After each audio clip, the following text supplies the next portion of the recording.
Hi guys, welcome to Drum Dog, and today we're going to be checking out the rhythmic concept behind some fills like this.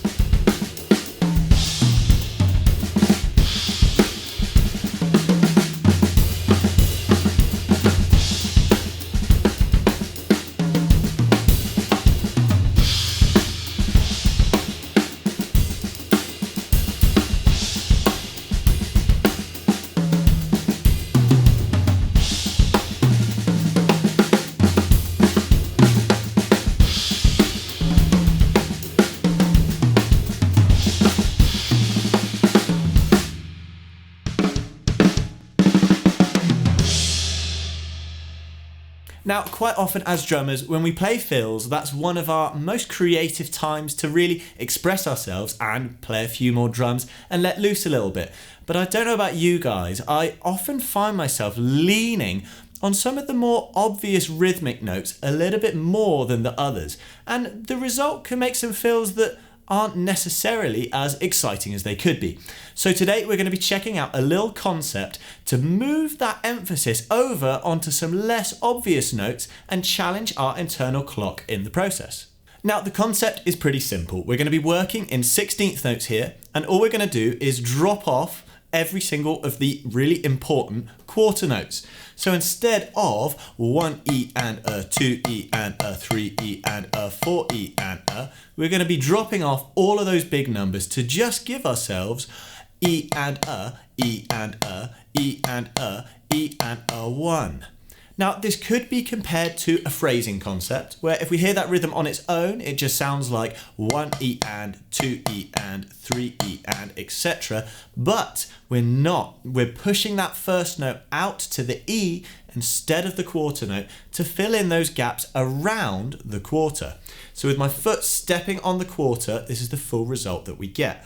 1 E and a, 2 E and a, 3 E and a, 4 E and a, 1 2 E and a, 3 E and a, 4 E and a. Now notice when I'm playing that on the pad there, I am still playing it right lead. So that means that my right hand is starting on the E of each quarter, and it's also playing the of each quarter. Now while it's doing that, that does let our right hand, which if you're right-handed is that slightly more dominant hand, it lets it keep up the momentum of constant eighth notes but on our 16th note offbeat. So let's just check that out on its own for a second. 1 E, 2 E, 3 E, 4 E, and it's keeping up that momentum, which does give us a little bit more rhythmic stability through what otherwise is a slightly challenging phrase. E and a, 1 E and a, 2 E and a, 3 E and a, 4 E and a. And then when we add the left hand in on every eighth note offbeat, we get that little phrase of 3 notes. Now we are going to want to get really comfortable with this phrase on a pad on its own before we take this to the kit, because when we do take it to the kit, it's going to be really tempting for our ears to shift that E back to the quarter note and lose the phrasing of that E and put it back to the downbeat. So let's just really take the time to solidify this at a couple different tempos before we put it in a fill context. 1 E and a, 2 E and a, 3 E and a, 4 E and a, 1 2 E and a, 3 E and a, 4 E and a. Now make sure as you're playing through this, you're really keeping that footstep or your metronome if you're working with a click, that you're hearing that on the quarter and that you're not tempted to slip into hearing your right hand play that first quarter note. E and a, 4 E and a, 1 E and a, 2 E and a, 3 4 1 2 3 4 E and a, 2 E and a, 3 E and a, 4 E and a. Now if you're consistently and confidently having that right hand come in on the E, it's time to bring this to the kit and start hearing this in full musical context. Now we are going to be looking at a few different applications of this on the kit in this lesson, but first things first, let's just move it around the kit, 1 drum per quarter note in a nice standard fill fashion.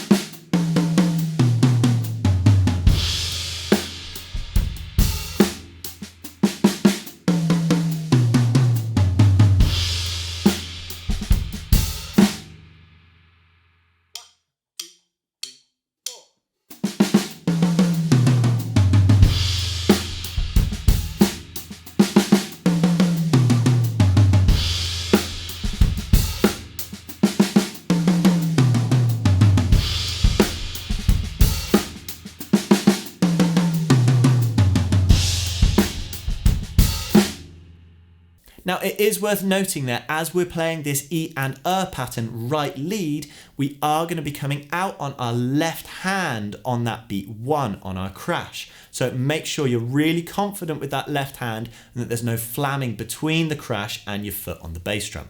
Now, hopefully you guys will see that as soon as we take this to the kit, it's super important that we don't rush or drag in this and that we really feel those quarter notes even though they're not there.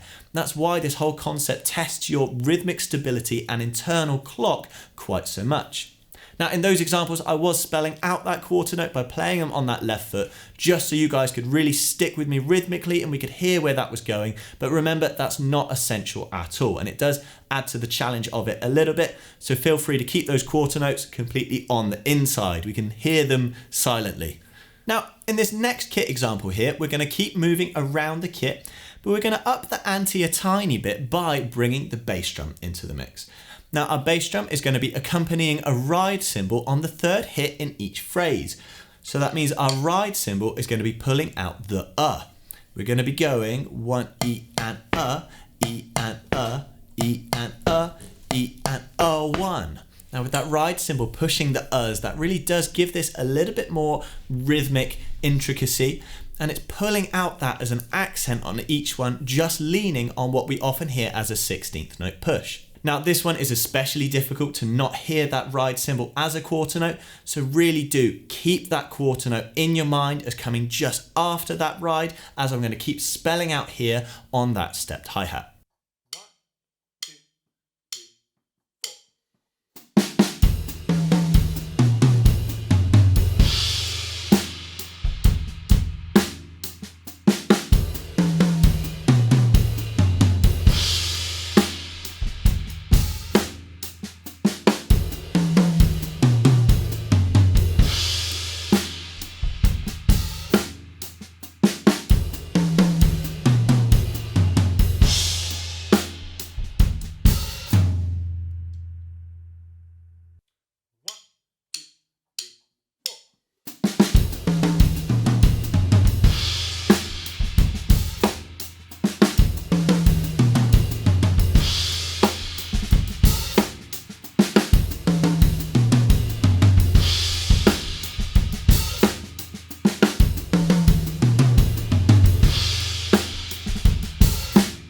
Now, I really can't stress enough that this whole concept is much more of a mind game than a difficult to play fill with your hands. And it is really quite a challenge not to hear that bass drum as our quarter note. So make sure you're taking the time to bring this down nice and slow so that you're hearing those rhythms in the right place. If you do start to kind of feel like you might be slipping out and hearing those rides as our new quarter, then bring it just down that notch again and really feel that quarter in the gap. Now for our next example, we're still going to be using the bass drum, but we're going to be upping the ante a little bit more and actually putting our bass drum in between our two notes. So that's going to put our bass drum on the and of each part and our hands either side. Now, as putting the bass drum in the middle really does break up the hand pattern, that does mean that you can play this right lead or equally play it left lead. Now, for this particular example with this orchestration, we're going to be playing this left lead, leaving our left hand on the snare as our right hand moves around the kit. Now, playing the bass drum on our and does give us that little bit more rhythmic stability, but careful not to rush those 16th offbeats on your hands either side of that bass drum. This one is just that step harder.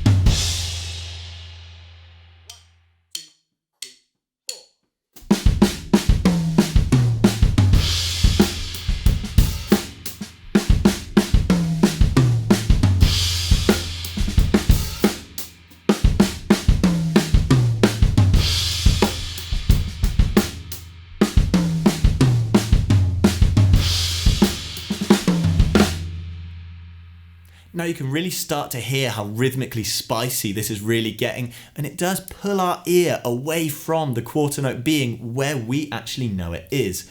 Now for our final example here, we are going to push it just that step further again, and we're actually going to introduce 2 bass drums this time. So our first note is still going to be on our left hand, so we're still coming in left lead, but we're now adding that cymbal at the end again, just like we did in exercise number 2. So this time we are going to be left kick ride.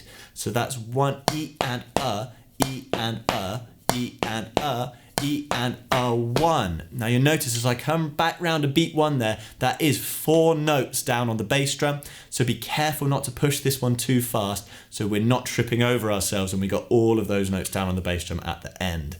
Now this one is a real challenge and really does want to pull you back to the quarter note, not being where we know it to be. So take your time and enjoy, go as slow as you need to. Remember, there is never any rush with this stuff.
Now, those were just a handful of examples that we can apply this concept to, but obviously the concept of E and can be taken for a whole walk. We can add flams, we can add in hi-hats, we can take it down in dynamics, we can take it up in dynamics, we can mix our dynamics. So take the time, create your own patterns. This is all just a little launching board for you guys to make your own stuff out of. Now, I really hope you enjoyed this lesson. Please take it nice and slow and take the time to digest this and add it into your vocabulary. Now, if you want to see more lessons like this, don't forget to subscribe to the channel. And if you want to check out our full-length lesson packs, then head over to drum.dog where we have a range of packs for you guys to check out there. We hope to see you again soon.